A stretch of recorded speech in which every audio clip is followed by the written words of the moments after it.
रामबन ज़िला से सबसे बड़ा मतलब कि इस चीज़ की जो भुगतभोगी तो हम लोग खुद रहे हैं, क्योंकि रामबन में अप्रैल में जिस किस्म का त्रासदी हुई थी, और हम जानते हैं कि इस वक्त किस तरीके का माहौल होता है। और ख़ासकर किश्तवाड़ और पाडर की बात करें, वहाँ वो तो मुझे लगता है इस सदी का इस किस्म का सानिया, जहाँ जिस तरीके से वहाँ कुदरती आपदा जो आई है, मतलब कि हज़ारों के तादाद में लोग जो हैं वो जिनकी जानें गई हैं, कुछ अभी तक क्या कहते हैं उसमें लापता लोग हैं, अभी भी रेस्क्यू ऑपरेशन जो चल रहा है। जहाँ तक रामबन की बात आई तो रामबन से हम उनको मदद क्या किस किस्म की कर सकते, इमीडिएट तो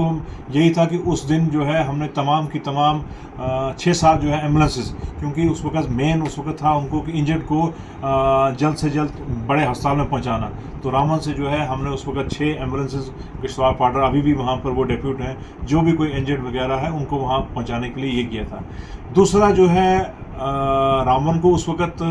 एनजीओज़ की थोड़ी सी बड़ी सपोर्ट हुई, लेकिन हम यहाँ से चाहेंगे कि एक जितना भी चाहे सीएम रिलीफ फंड में हो या पीएम के रिलीफ फंड में हो, लोग यहाँ से दिल खोल के जो है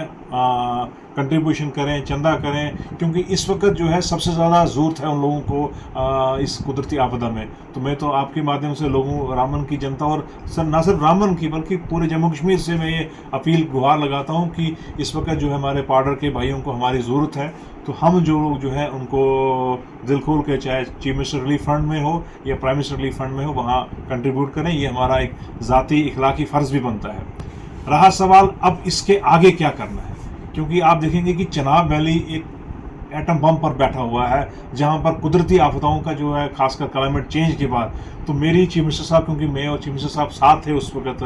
पाडर के जब दौरे पर हम गए थे, तो वहाँ हमारा बातचीत ये हुई कि एक इसके लिए कंप्रहेंसिव इस तरीके का एक प्लानिंग तैयार की जाए, ताकि फ्यूचर में जो चीज़ें होंगी, चाहे वो अर्ली वार्निंग सिस्टम हो, चाहे वो इसका किस तरीके से इसको मिटिगेट करना है, चाहे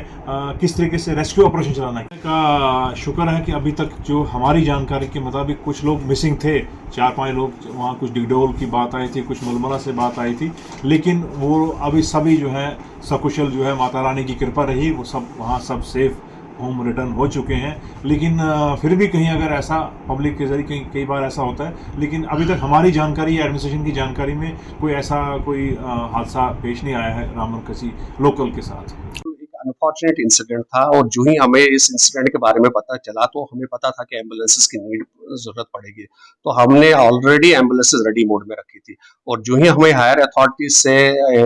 डायरेक्शंस मिली कि एम्बुलेंसेस की जरूरत है, तो जितनी उन्होंने बोला हमने उस वक्त उतनी एकदम से भेज दी। हमने इनिशियली उन्होंने 2 एम्बुलेंस की मांग की जो 4 बजे के आसपास बटोत से एकदम से चली गई। उसके बाद 5-5:15 के आसपास हमें 2 एम्बुलेंस की और डिमांड आई, जो हमने डिस्ट्रिक्ट हॉस्पिटल से एकदम से भेज दी। इसके अलावा 108 की भी 2 एम्बुलेंसेस हमारे डिस्ट्रिक्ट से ऑलरेडी वहां पर डिस्पैच की गई, जो टाइमली वहां पहुंच के रेस्क्यू ऑपरेशंस में जिन्होंने काफी मदद दे दी। हमारी तरफ से जैसे मैंने बोला 6 एम्बुलेंसेस टोटल डिस्ट्रिक्ट रामबन से चली गई है, और ये एम्बुलेंसेस वहां पर यूटिलाइज हुई, जो पेशेंट्स फिर शिफ्ट किए गए, यानी किश्तवाड़ से आगे जम्मू के लिए शिफ्ट किए गए, तो उन चीजों के लिए हमारी एम्बुलेंसेस यूटिलाइज की गई। Administration Ramban along with health department के साथ मिलकर दोनों इकट्ठे काम करते हैं, तो हमेशा रेडी है। कहीं पर भी अगर किसी भी डिस्ट्रिक्ट में है, कहीं पर भी एम्बुलेंसेस की नीड पड़े, तो हम जरूर यहाँ से एम्बुलेंसेस भेज देंगे उस सिचुएशन को टैकल करने के लिए।